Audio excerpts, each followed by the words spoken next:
Hi, my name is Cindy Sissoko, the curator of Hard Crafts, an exhibition here at Wellcome Collection. The exhibition explores the impact of work on health, but today we are focusing on one specific story, and it starts with plants. Let's go through it together. So this photograph was taken in Brazil by Mark Ferrez in 1882, and it was used to advertise coffee in Europe. It shows a coffee plantation, one that at first seems calm, ordered, and peaceful. There's someone in charge, and here there are people working. But this photo is set up to obscure the inhuman treatment of enslaved people and its impact on their lives and health. It's a trick that is used in order to justify plantation work and the financial profits. We can find subtle clues of exploitation, even here in the landscape and mountains. Coffee is grown over a large area, destroying native plants and the natural ecosystems over and over again. However, hidden away from these crops, the natural environment was, and still is today, important for the survival of enslaved people. Plants were another way to escape the harsh reality of the plantation system. So this painting is called Daybreak, A Time to Rest by Jacob Lawrence. His work tells the story of Harriet Tubman, a woman who helped enslaved people escape from the south to the north of the United States via the Underground Railroad, a network of safe houses. Plants found in the landscapes were important for Tubman. Her knowledge, taught by her father, made her a healer, helping thousands of people escape enslavement. For example, she often used chamomile flowers to help babies sleep, to avoid them being hurt by plantation owners during an escape. In the 18th and 19th centuries, there were laws preventing enslaved people from using plants as medicine. I want to show you these pages from the Book of Landscapes by Maria Florissa Verissimo, made in 2020. It shows pages of plants that are located in a communal garden in her home in the Quilombo Ausente in Cerro, in Minas Gerais, in Brazil. Quilombo can be translated as freed village or community settlement. Quilombos were first established by people who escaped slavery as far back as 400 years ago.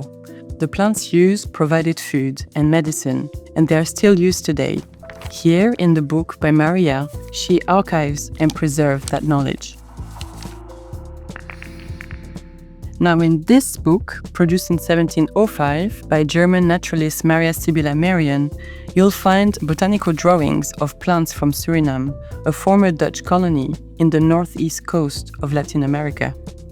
Merian came here to document the wildlife, insects, animals, and plants. During the trip, the owner of a sugar plantation introduced her to enslaved women.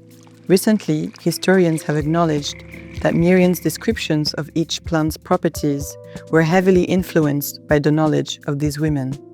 This book indirectly leads us to understand the variety of herbal medicines used by enslaved people.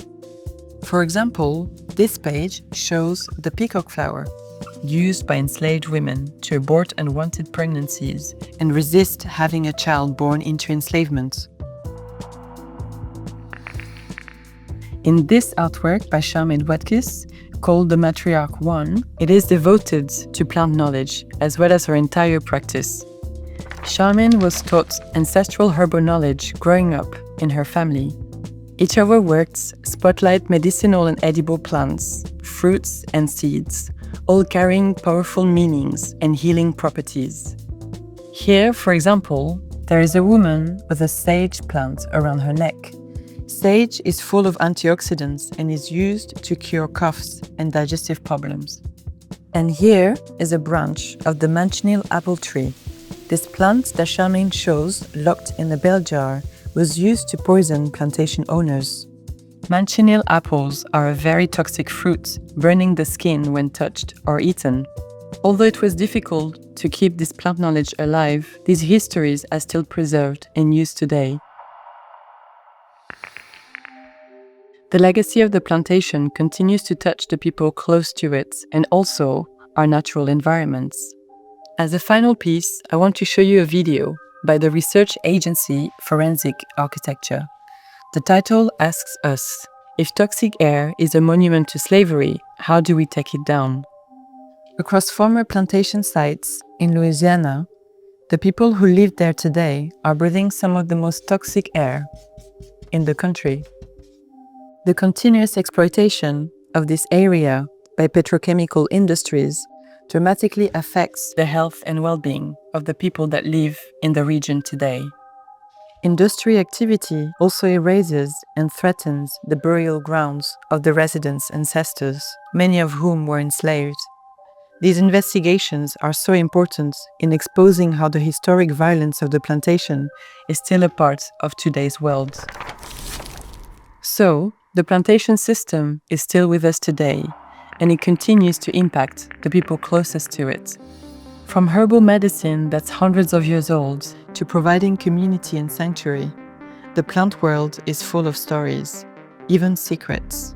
Secrets that help us understand the lives and health of those most affected by plantation work and those still marginalized in our society today.